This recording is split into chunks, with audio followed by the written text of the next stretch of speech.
Hi there. I have the privilege of having Tim O'Reilly with me today. How are you doing, Tim? I'm just great. Looking forward to talking with you. Fantastic, and thank you for taking time to join me today. So I'm sure that will be fantastic. And Tim, let's pretend that nobody knows who you are. Can you give us a brief introduction of what you are and who you are and what you do today? Yeah, I'm the founder and CEO of a company called O'Reilly Media. We're not really a media company, we're a learning company. I used to describe what we did as that we're a technology transfer company from the leading edge to the people who want to learn from them. And that's taken many forms over the years. I started my business, 40, I guess it's I'm trying to think, would be, let's see, 78. That's almost 48 years ago.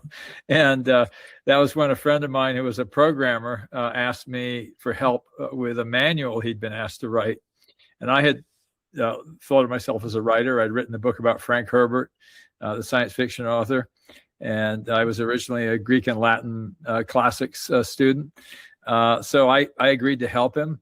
And then we went into partnership together as tech writing consultants. And I had to learn a lot. I got my first job in the computer industry the day I saw my first computer, because we sold them on the idea that you put a writer and a programmer together, you can get good documentation. And it kind of worked. And we worked together for about 5 years, but he never did learn to write. And I was doing more and more of the work as I became more technical. And so the company proper was formed in 1983. I started with $500 worth of used furniture, and I started doing what had happened to me. I hired people who I thought could do the job, but were not officially qualified. Dale Doherty, who became one of my close collaborators, had been writing plays. But he was technically curious and thoughtful, and he went through a tech writing program, and so I hired people like that. But over time, we started saying, we got to find products, not just services. Mm-hmm. And we noticed that we were being asked for many of the same manuals over and over again. We also knew that there were certain things that, we had to learn that weren't well taught. So we decided in our spare time between tech writing contracting jobs that we would write our own manuals for things that were needed. We just looked for a problem that needed solving. And we had fallen in love with Unix, which is a predecessor to Linux. And it was originally a research operating system out of AT&T. So there was really no good documentation. There were just command pages. And so we started just saying, well, what's missing? Oh, there's no good book on SED, no good book on awk. There's no good book on VI. So anyway, we ended up writing a set of small little handbooks. And this it was originally interleaved with our tech writing business because, Unix had this unique feature as opposed to other operating systems in that it was a standard operating system that was adopted by many different hardware manufacturers. And they were all creating the same manuals. And so I saw the opportunity in creating a standardized manual set. And so we just started writing the things that were missing. And originally we were selling them, licensing them to companies. I think the very first books we did, I wrote a system administration manual for a workstation vendor because I said, hey, when we have problems, we all go talk to Tom Texera. Who are your customers going to talk to? And I said, why don't you hire me to interview Tom Texera about what he does and put it down, write it down. So that may have been the first Unix system administration manual ever written.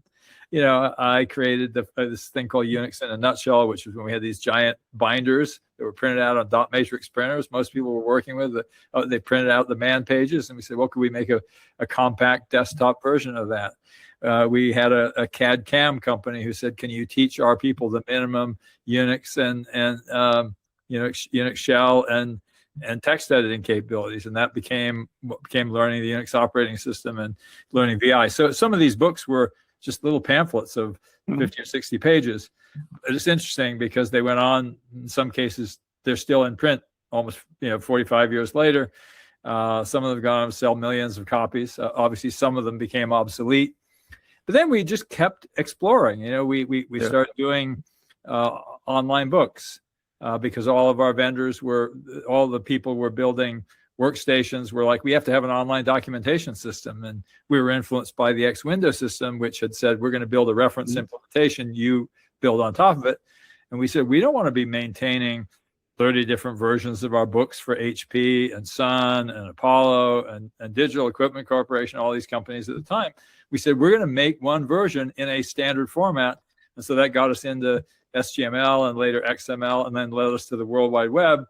And then we went, oh, wait, there's no catalog of the web. So we built this thing called the Whole Internet User's Guide and Catalog, which was a book plus a website. And it was really the first GNN, the Global Network Navigator, was the first commercial website. We sold that to AOL because we realized we didn't want to take in investment. We just wanted to keep doing what we were doing. And we realized the internet was exploding. We had to, we kind of just felt our way. And then we started a conference business because we realized all our best-selling books were, for free software. And while the commercial software had conferences associated with it, I think I was inspired by Sun, which started this conference called Java One. And I go, well, our Perl books are outselling the Java books, but there's no conference for Perl. Let's throw a party and get all the Perl people together. And that turned into a business. And similarly, I had a vendor come to us at some point and say, oh, license your books to us. We're going to do this online ebook library. And I did the math for them over dinner. I said, you're offering us, pennies on the dollar. We need to preserve the economics for our authors. So we started our own. And that became something called Safari Books Online. We invited in our biggest competitor, Pearson. And they joined with us in a joint venture. And we built an online ebook library, which eventually morphed into, we bought them out, 14 years later and turned that into an online learning platform. So we've just evolved. I guess if I were to capture who we have become, we are somebody who has been teaching, about the emerging edge of technology. Back in 2000, Publishers Weekly had a cover that said the internet was built with O'Reilly books. And we had more than one, early internet billionaire who said, oh yeah, I just started, I started my company with an O'Reilly book. And that became the origin of our motto, which is create more value than you capture. We said, oh wow, we made $35. You made $1 billion. That's pretty great. And so anyway, that's kind of in a capsule. The other thing I guess I would say that's marked my career is I hired this guy named Brian Irwin, who had been the director of activism for the Sierra Club. And he taught me some really fundamental things about marketing. He said, people don't care about your product. And I think that's a mistake so many people make. They want to talk about themselves. They want to talk about what their product does. And he said, people are, we had just published this book about the internet and the World Wide Web. And he said, we're not going to market the book. We're going to market the web. We're going to market the internet. We're going to tell the story, and we'll use the book to do that. But, we're marketing the thing they really care about. And so my very first press tour was just like, the internet is coming, and I use that, throughout my career. It's like, you tell a big story about what matters to people. And, if your work is in that realm, you'll benefit, but you want everybody to benefit. And so I've always sort of been, kind of thought about, marketing as storytelling, as creating a context in which people can think about what's going on. And that's what I'm trying to do right now with AI. Yeah. And Tim, like I mentioned, I think you answered the question I was going to ask now about how did you get from studying classics into being the publishing entrepreneur that you are. But allow me to switch the question to a different one now, because you told me that everything started with $500 on used furniture, right? Yeah. And did you ever envision back then? I know you had objectives and dreams, but did you ever, envision that things are going to grow like they did, and you'd have the impact that you had in millions of people all across the globe? Not really. I think my original business model was, I think I framed it as interesting work for interesting people. And, over time, as we started to have an impact, I started to realize that and realize, and it was probably, I started the company, the first stage with my partner as tech writing was 1978. And then, the next phase, the mid 80s, the first books I think were 1984. But it really wasn't until 2000 that I formulated this idea that, where we created it, our mission was changing the world by spreading the knowledge of innovators. So, at that point, I'm 16 years in, and that's when I realized, okay, we're having a big impact. We got to formalize this. We got to teach it to our employees, so that we understand what we're about, and so on. And what crosses your mind when you think about that? $500 of used furniture to how big things have become. Well, first off, I think, the lesson that I try to, impart is that there's a mythology that goes around, which is you need to raise money. Mm-hmm. And there are businesses for which you need to raise money. Elon Musk couldn't have put, tens of thousands of satellites into orbit without a ton of capital, right? Yep. But there's so many businesses, and especially today with AI as a helper, where you don't need capital. What you need is an idea. And for me, the important ideas are not, how can I make money? The important ideas are, what's something that's needed? What's something that's missing from the world that ought to exist?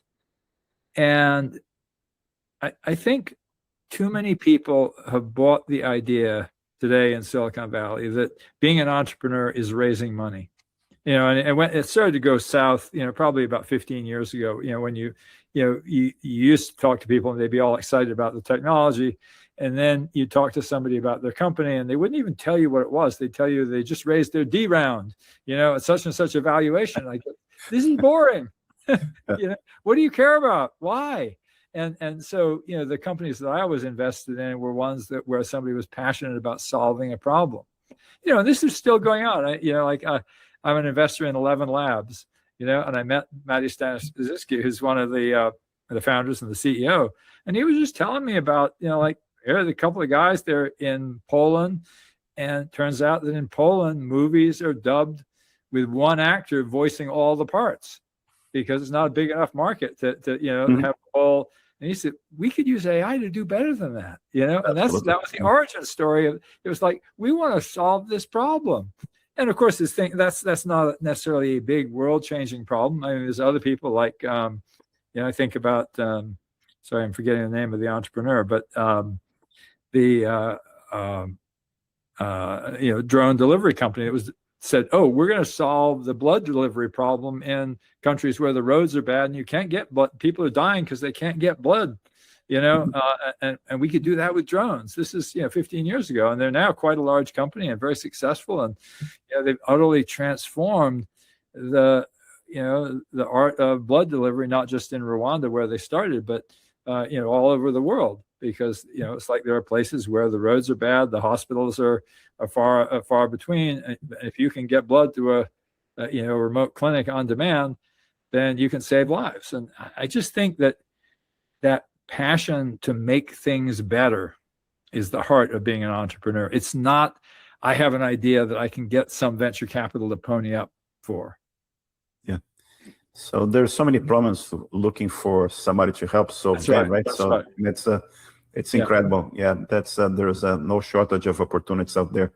And Tim, you kind of help popularize the term Web 2.0, right? So and which kind of defined centralized platforms. But today, we're seeing a big push towards, again, decentralized protocols like Ad Protocol and a few other things as well. How do you view this shift as an evolution of the internet? Do you think that this is something cyclical, or do you think we're going into a different road here? Well, it is a cyclical pattern, and I should be clear. I don't think of Web 2.0 as about big centralized platforms. Mm-hmm. When I defined the principles behind Web 2.0, the first one was harnessing collective intelligence, and that was, and if you think about AI, that is definitely a continuation of that thread. I basically noted that after the dot-com bust, the companies that survived, all in one way or another, were really good at harnessing distributed collective intelligence. You think about Google with PageRank and really ways of harvesting all the intelligence on the web. You think about Craigslist that figured out a way to make it easy for people just to sort of offer what they had. You think about Amazon, which sort of aggregated massive supply, and but also, like Google, use many different signals to kind of figure out what the actual customers thought the best products were. Now, I wrote a piece, I don't know, maybe 3 or 4 years ago, called Rising Tide Rents and Robber Baron Rents, which captured something that I talked about back in the early days of Web 2.0, which is when innovators succeed on any axis, they tend to grow until they saturate the market. But then the master algorithm of our society, which is build shareholder value, continues to exert its baleful influence, and then they go, well, we can't grow naturally anymore, so we have to extract more value from our customers. And that's when, for example, Amazon switches from using this collective intelligence, or Google switches and instead says, we're going to show more ads. Amazon, attracted us all with the promise of we'll find you the best product at the lowest price. And according to our research, they now offer you the top product they offer you via advertising costs 17% more than their top ranked old organic top search result, and is a third lower ranked. So it's that enshittification happens. So there is a cyclical element. But going back to Web 2.0, the second principle, I don't remember what order they were in, but I also was, you have to remember back in the early 2000s, when I first started talking about what we eventually christened Web 2.0, it was still the PC era. And the idea, one of the principles was software above the level of a single device. It was literally that we're building software that spans, multiple devices rather than being resident on a local computer. And it was also that data was the intel inside. Data was the source of lock-in. And that we'd be building I called it building the internet operating system before I called it Web 2.0. And it was like, the idea was that it was going to be vast subsystems of data. So centralization was implied in that, but it was centralization with cooperation. And I do think that that's kind of what I'm wrestling with right now, because, AI is these big centralized platforms, but there is also the possibility of decentralized AI. And I think we always need to be finding the benefits of centralization and the benefits of decentralization. And in my experience, going back to my original experience with Unix, one of the things I was very, very aware of was that I first came to Unix before in the early days, I guess it was System 7, and then version 7, and then System 3, and then Berkeley was growing up, Berkeley 4.1, but it was this whole collaborative community. So when the whole narrative about free software came around, and I thought there's something missing from this, because here at AT&T there was a proprietary license, and all these same behaviors were happening. So it's not just a matter. I realized that open source was not just a matter of license, and I came to the conclusion that it had to do a lot to do with the architecture of certain systems. That they basically were built for collaboration, cooperation. They were protocol centric. So Unix, somebody could in a remote country or wherever could write a new utility, and it just fit in because it followed the same rules. And of course, that was exactly what we saw with the World Wide Web. You followed the protocol, you could build something that added to and grew the system because it was made up of small pieces loosely joined. And Linus Torvalds told me when we ran the open source summit somewhere back in there, he said, I couldn't have built a new kernel for Windows, even if I had access to the source code. The architecture just wouldn't have supported it. Whereas Unix was a relatively small kernel surrounded by all these utilities and libraries. And that same pattern played out on the web, where Apache was like, we're just a web server. We have an extension layer. And people just kept building on top of the web. Whereas in the early days, Microsoft and Netscape were trying to Borg more and more functionality into the web server so that they could build this big, massive, controlling, centralized version. So now we did get to, after 20, 25 years, we did get to a big centralized web with a few super nodes. And, the pattern repeats itself, because just like IBM published the specs to the PC and kicked off the personal computer revolution, in making it, they thought, our software doesn't matter. We're the masters of hardware. The PC market is small.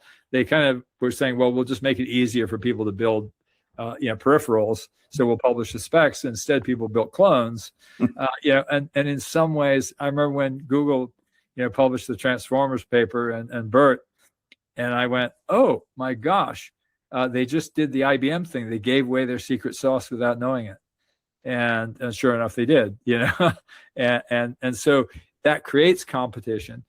But I think one of the problems with the current state of Silicon Valley is it's kind of been shitified from the beginning, because they had to raise so much capital that they're enthralled to the venture capitalists. Whereas Google was really free for its first, couple of decades. They raised $35 million, and that was all. And they were making billions, and they didn't need anybody's money, and they didn't need to pay it back. And so they were sort of free of the thrall of the system that says you just must more, and they were just able to really focus on creating value, which is why I think they became a great and enduring company. And I think they still have a lot of that. And Tim, open source has been something very important to you through the years, right? So, and when you look at what hackers and open source developers are building for themselves right now, I know there's a lot of AI going on, but what has you most excited when you look at what's being built by the hackers and the whole open source community? Well, the first thing that makes me excited is that they're having fun. And I believe that the future is built not by venture capitalists, not by entrepreneurs, but by people who are in love with what they're doing. I think I gave a talk back in 2008 called "Why I Love Hackers." And it was inspired. I was at our conference called the Emerging Technologies Conference, and I was actually the guy who's now my son-in-law, Saul Griffith, was going to give a talk about the things he was doing with energy. He had a startup where he was trying to generate wind power with kites. And it was just an outgrowth of his love for the science and the technology and the possibilities. And so I gave this talk about how just through the millennia, the future is pushed forward by people who are passionate. I think about some of my heroes growing up. Michael Faraday, he was just like, dude, he was just like, there's this new amazing thing, electricity. Let's figure it out, And he was a tinkerer and a hacker, and of course, people came along who became theoreticians and wrapped ideas around it. But I've loved those hackers. Anyway, I finished that with a poem by the German poet Rainer Maria Rilke, very loosely translated into English. It's a poem called "The Man Watching," and it's about how it ends with this extended passage about how Jacob and the other wrestlers of the Old Testament would wrestle with angels, not thinking they could win, but knowing that they would just get stronger from the fight. And he has this wonderful ending, which goes something like, what we fight with is so small, and when we win, it makes us small. What we want is to be defeated decisively by successively greater beings. Now greater beings, greater things. And I love that. Of that deep, beautiful hacker impulse, which is to struggle with something that seems hard, maybe even undoable. And it's okay, and what I've encouraged entrepreneurs to think, is always to say, do something that you will not regret even if you fail. Because there's so many things that we win at that are not worth doing anyway. And you look at some of the people who have not ever tried something that was big and worthwhile, and they've, and I think one of the things that's made me proudest over the years is people who said, I had this startup idea, and then I realized, it fails the Tim O'Reilly test. It was when I follow up that Why I Love Hackers talk with a series of talks called Why I Love Hacker. Called Work on Stuff That Matters. It's like this: do stuff that really matters, and you will have a good chance at success. And even if you fail, maybe you'll move the ball forward. Absolutely. Yeah. And it's and like we said before, there's no shortage of problems that need a solution. That's right. That's right. Yeah. And that's certainly a good answer to all the people who say AI is going to take away all the jobs. I go, no, take away every job you want. Unless you take away all the problems, then there's still plenty of work to do. Exactly. And Tim, talking about O'Reilly has gone through print media, digital, cloud, and now we're going through the AI times, right? Yeah. How do you go through filtering all the hype, all the noise out there, to make the business decisions and investment decisions that you and your team need to make? One thing I think often, I don't know if you've ever seen the play Fiddler on the Roof, No, but it's a play about Jews in Russia who are about to be expelled by the Tsar's people, and there's a line somewhere in there where Tevye, who's the village head, says, "Good news will he says, good news will stay and bad news will refuse to leave." And I was thinking about that line, "Good news will stay and bad news will refuse to leave." If you just stay focused on, I want to find things that matter and I want to solve real problems, it eventually will sort itself out. There's also a wonderful passage that I kind of have engraved on my brain from the Chinese sage Lao Tzu, the Tao Te King, where he says something like, he's talking about the qualities of the wise man. And then he says, and also this, roiled as a torrent. Why roiled as a torrent? Because sometimes there's nothing to do but wait until the stream clears. Yeah. And I think about so many of the things that I've been involved in. I'm struggling to understand something, and it gradually becomes clearer and clearer. So great example of that. I put together the Open Source Summit in 1998, and I was just dissatisfied with, even though we did a great thing by saying, my big achievement was to say, look, this free software, which is defined too narrowly around Linux and the GNU project and the GPL, because there's all these other projects from Berkeley Unix to the X Window system to the internet, which are also free software, which are doing the same thing, and they don't have the same very maniacal focus on copyleft, and we have to so put an end to copyright there. As Kirk McCusick, who ran the Berkeley project after Bill Joy, said, Berkeley, we call ourselves Copy Central. We just tell people, take our stuff down to there was a Xerox store called Copy Central. Take our stuff down to Copy Central and copy it. And the MIT license, which is just give us credit. Bob Schiffler, who started the X Consortium and wrote the X protocol, was one of my early heroes, because he was like, we want people to build on what we do.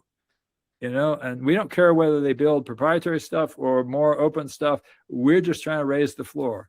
And because this came up because there were people who were like, because we took their documentation, which was not very good, and made it much better. And he loved that. He said, that's what we're doing. We want people to take the stuff we do and build on it. And so I guess anyway, I was dissatisfied with the license focus. And I spent, like 6 years, it was really probably 2 years before I did this conference called Building the Internet Operating System, where I was continuing to explore this, internet-enabled collaboration and what that meant, this idea of collective intelligence. So I kind of got there, And I just kept going at it. And then eventually my colleague Dale Doherty came up with the name Web 2.0 to describe what survived the dot-com bust. And that was also an outgrowth of a strategic process at O'Reilly. That happened in 2004, but in 2003, our strategic goal was, everybody's down in the dumps after the bust. We have to figure out, how we get people excited again, how we get them moving again, because everybody thought, well, because the money evaporated, it's all over. And I'm like, no. The money evaporated. Now people are doing things for love, and they're discovering new opportunities. And we can also look at the people who survived and see that they were really mission driven, and they were doing something really, really interesting and different. And but anyway, I guess that what I'm saying is that was an example of a 6-year process of letting the stream clear. And I feel the same thing I've been doing lately around AI, trying to sort of get my head around what do people really need to figure out, and there was a long period where, all of our customers saying, well, we're not going to need to train developers anymore, and I was like, no, look, this is all changing, but it's not going away, and of course, anybody who's a developer knows how much there is to learn today. We went through a period of 10 or 15 years where there were little bumps that were, cloud or mobile or whatever that were interesting, but they weren't so fundamentally new as, say, the transition from the PC to the web. And suddenly we're in this amazing, exciting period where there's so much to learn again. But people had to be reminded of that. And right now I'm on a big campaign to say we also have to be reminded, as these companies have this drumbeat of AI is going to make us all obsolete, citing Sutton's bitter lesson. And I go, we have to grapple with the bitter lesson. We have to, by the way, if you don't know what the bitter lesson is, read Richard Sutton's paper. It's basically about how raw computation overruns human expertise over time. And I go, well, so what? We have to understand that. But guess what? We can't run faster than a horse. We can't run faster than a car. We can sure ride in them. And so we have to figure out what's uniquely human and how it plays with AI. And so I've been on a whole campaign to come to grips with, well, what are the mechanisms that we need? If we say we're building a human plus AI economy rather than a human replacement economy, what are the missing affordances? What are the missing mechanisms? And I've been very influenced by the mechanism design in economics, which is a kind of reverse game theory. You rather than saying, well, here's the game and what are the rules and what outcomes do they produce, you say, here's the outcomes we want. What rules will produce those outcomes? And that led me back around to protocols and the architecture of participation and things like why skills are really important in AI, because they're all affordances for humans to share their expertise, and not just to sort of say, oh yeah, we just lean back, the AIs are going to do it all. We need new kinds of knowledge objects. We need to understand that AI is in partnership with us, and we set it in motion, and every conversation that each of us has with it is unique, and it reflects our uniqueness. I wrote a blog post with Claude. Actually, I prompted Claude to write it, and I actually said at the end, I am the author of this piece, even though Claude wrote every word. It's called "Why AI Needs Us." Because I had a long conversation with Claude about a bunch of issues, and I said, "Okay, write up an essay from your point of view about what are your takeaways from our conversation." And it was beautiful, so I published it. But I do think that AI and human are a wonderful symbiosis possible, and we are in the beginnings of understanding what that symbiosis looks like. And we can either, in the same way that Web 2.0 was the, trying to figure out what was, why did some companies, survive when the bubble popped? What were they doing differently? I think we're in a place now where we need to understand what's the real magic pattern of success with AI, as opposed to the one that might necessarily be, the VCs are all investing in. Yeah. And I think it's similar to what you mentioned, right? So the horse may run faster than we do, but we learned how to ride the horse and we learned how to drive the car. So perhaps it's time to learn how to write the AI and what it can do for us. Absolutely. And if you think about that, there are people who are bad drivers, there are people who are good drivers, and there are people who are great drivers. There are people who are mediocre horse riders, and there are people who are geniuses at it. Yeah. It's an interesting new revolution, right? So you have seen so many of those already, and it's another one in progress right now. So it comes with its own set of challenges and its opportunities as well, right? So, but I think it is really important to understand that I think a decentralized AI future is actually both important and, for a lot of reasons, more likely than these visions of the big centralized AI companies, sort of creating all the value and capturing all the value. If it's not diffused widely through society, solving all kinds of different problems by all kinds of different people, it's going to be a failure. Not a failure, but it's going to not live up to its potential. Yeah. And you have written that the future technology is up to us to design responsibly. And do you feel that we are designing the future responsibly, or do you feel there are opportunities for improvement right now? Oh, there's always opportunity for improvement. There's this great quote from from Mr. Rogers, the children's television show. He's now dead a few decades, but when my kids were growing up, they used to watch him. He was kind of a genius. He if you didn't have kids, you thought this is the craziest guy. He talked very slowly, and he talked because he was just totally into kids, and he talked to them. And he was one time on one of his shows, maybe it was after 9/11, on his show, he talked about it, and he said, when bad things happen, look for the people who are helping. There are always people who are helping. And I love that, because it's just like, to me, that's how you kind of find, that's how they're my people who are trying to make it better. Yeah. And Tim, looking back at the incredible history of Riley Media and your career, and your role as an industry catalyst, right? If you could go back in time, and would you have done anything different than you have done?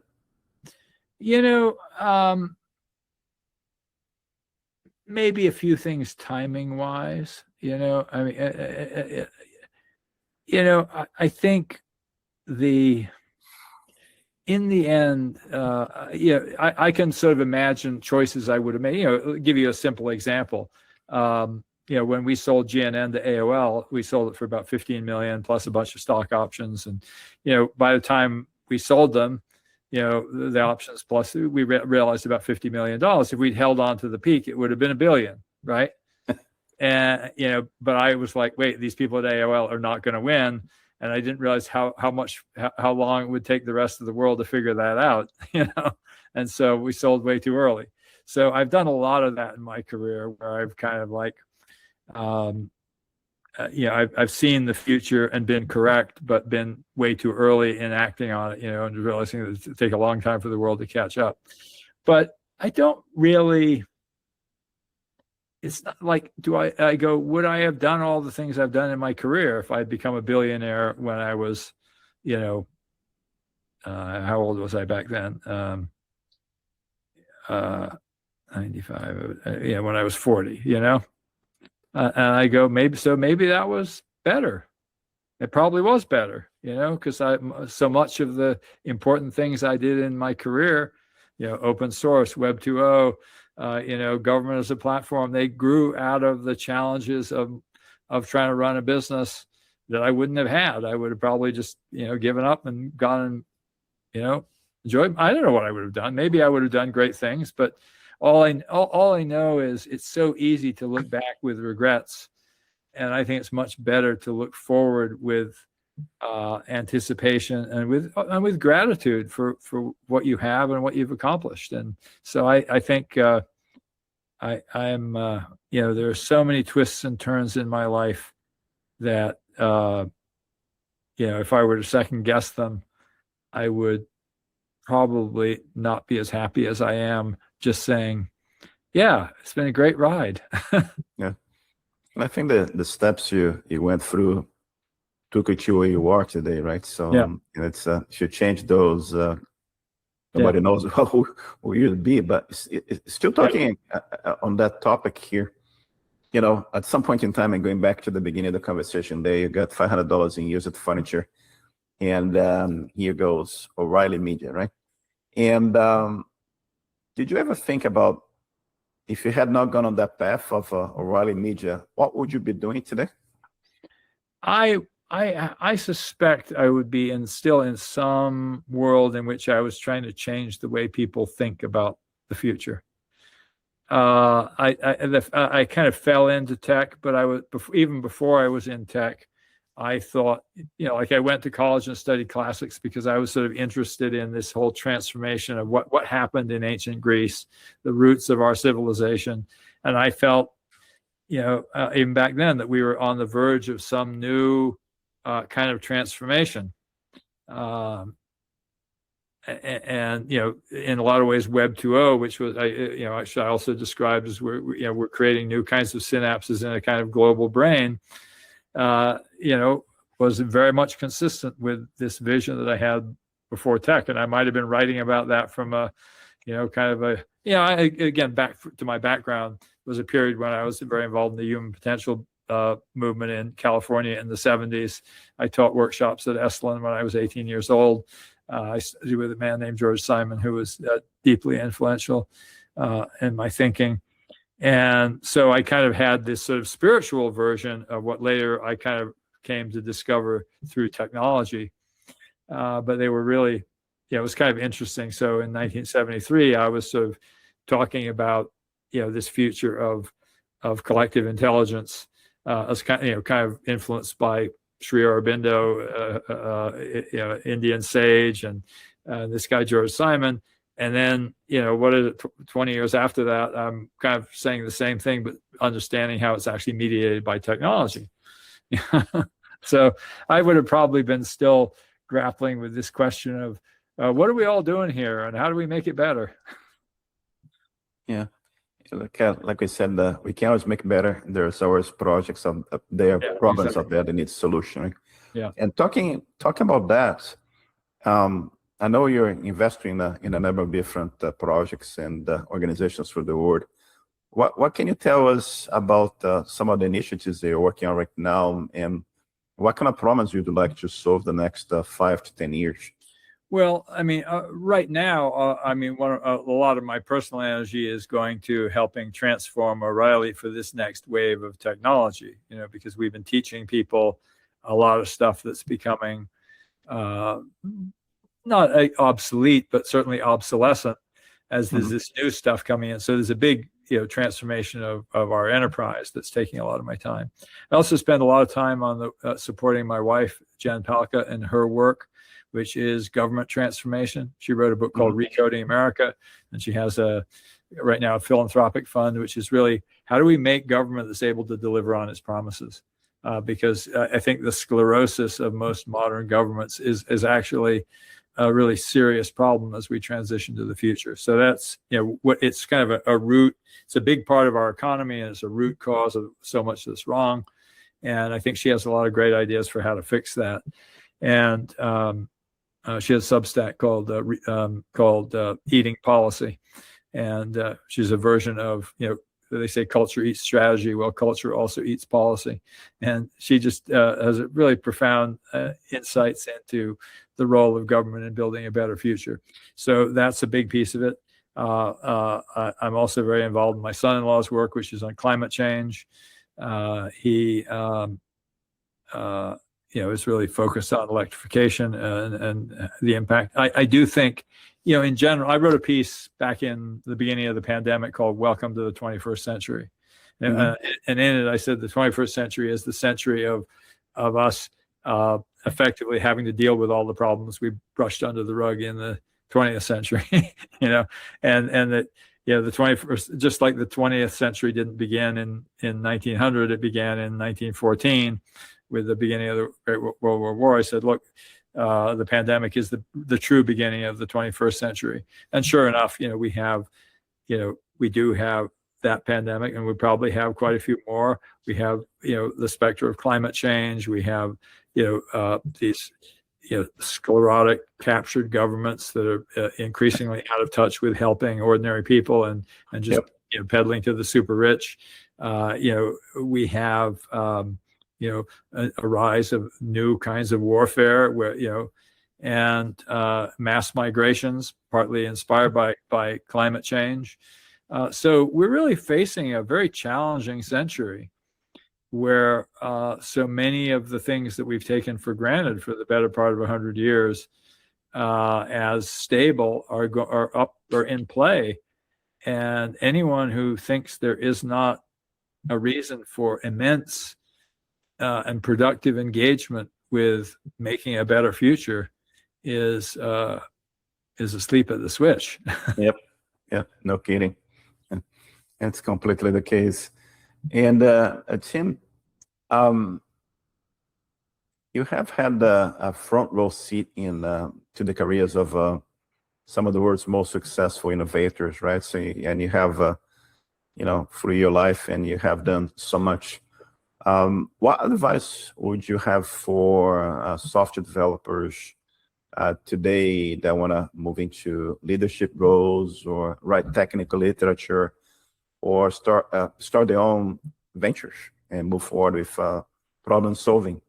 Well, I think that message that I put out for decades now: create more value than you capture. If you think about, look at the IPO documents for Google, and they have not continued to live up to them. But back then, their aspiration, Larry Page wrote, unlike all the portals which are trying to capture their users, our job is to give you an answer and send you on your way. So they were like, we're trying to create value. We have figured out a way to figure out what are the most valuable answers to any question, and we're going to just give that. And they built a business.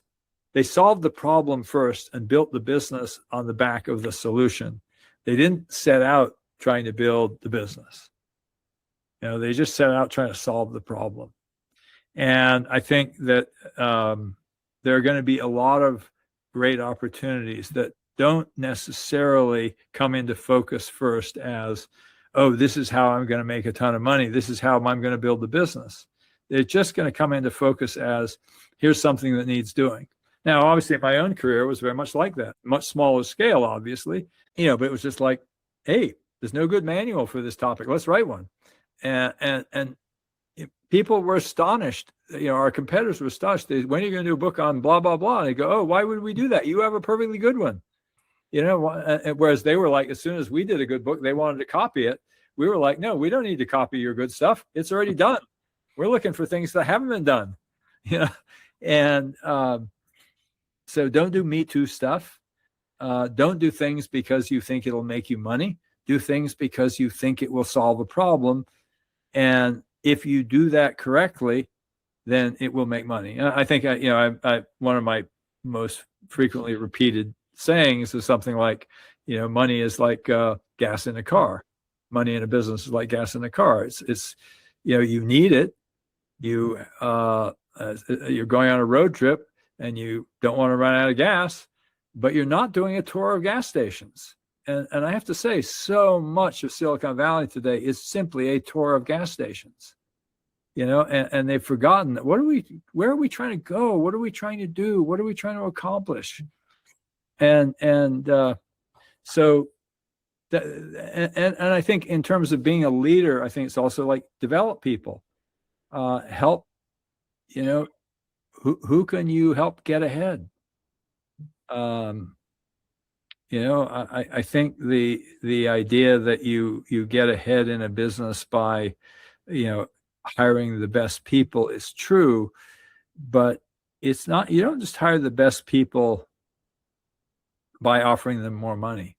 I mean, that's a degenerate case. You get the best people by finding people who are in love with the problem, in love with solving a problem. It's a good way of solving problems. Finding people that they're in love with the problem and they want to solve the problem. Tim, you're a busy person. You have so many different, challenges that you're trying to deal with and the problems you're trying to solve. What do you do to unwind? How do you disconnect? Do you have Well, anything well, reading? first off, How do you disconnect? at this point in my career, I actually try to spend a lot of time disconnected, and I I have right now. I'm at a place up in the Sierras in California where I have 20 acres, and I spend a lot of my time outside doing things like, this place was overrun. It's fire country, and I do a lot of clearing of brush. In the winter, I burn the brush so that it's more fire safe. I've been then you start clearing and you make it more beautiful. We're on the Yuba River, and it's like, so the latest thing I've been clearing is this invasive kind of grass that has little sticky burrs. It's called sock bane, is the common name for it. The little burrs stick in your socks, and I'm pulling all that out so it doesn't spread further. Anyway, I love doing that kind of physical, practical work. I go out and it's hot here during the day, so I go out usually in the first thing in the morning, do a couple of hours of physical labor. Then I'll come in and do a bunch. Right now, I'm trying to do a bunch of, create a bunch of skills for Claude. And obviously, I have people who are mostly running my company day to day, but I spend a lot of time talking to and encouraging and throwing ideas over the fence. And then I'll go for a swim, and then I read, and I still read. I read technical books, but I also read a lot of classics. I'm working my way through all the great classics that I missed earlier. I mean, I've always read a lot, so And talking about reading, and think about our community here of developers and people that want to try to get into tech.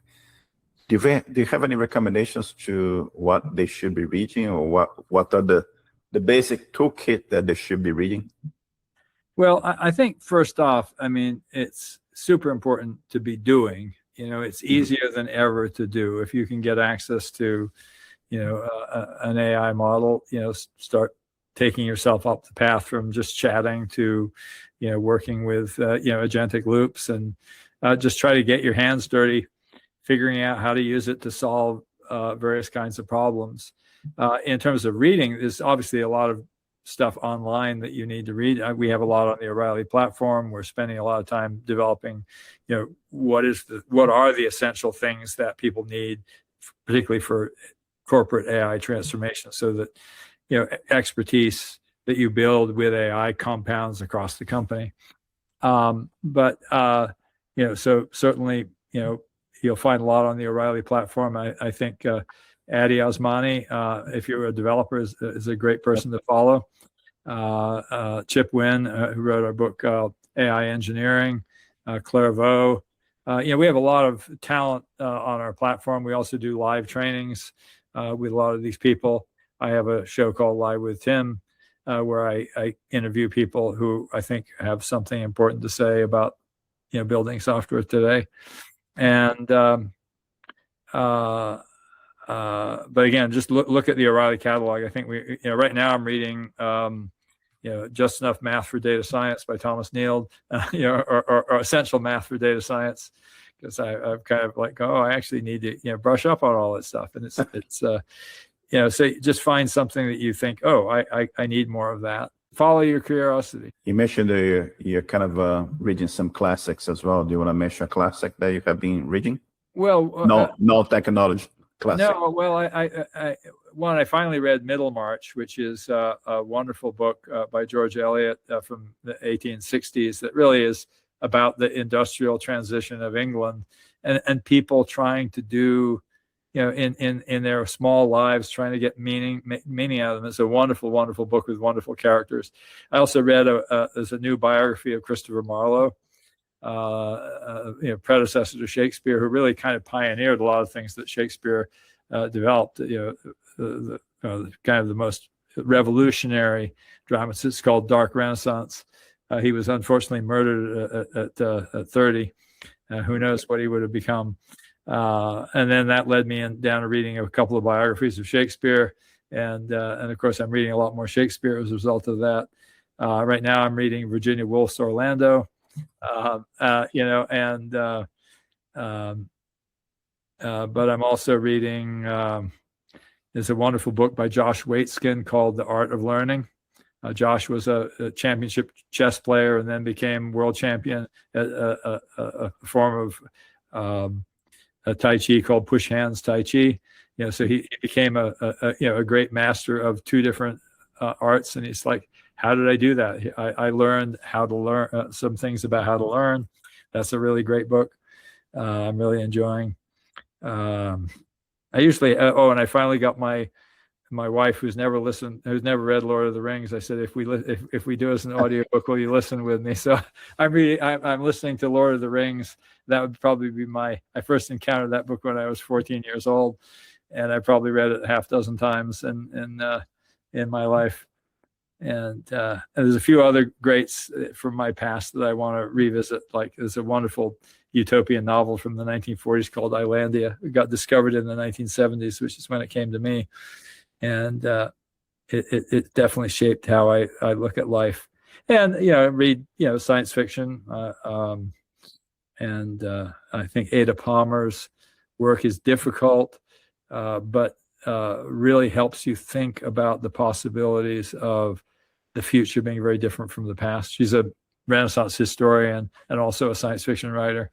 And her stuff is very erudite and very weird in some ways, but really mind expanding. Tim, I could go on for a long time about no. It's fantastic, and it's I think that we can be here talking for weeks and weeks and weeks. There's so much to speak about, but it's I need to be respectful of your time as well. We spoke for close to an hour here. You touched a lot.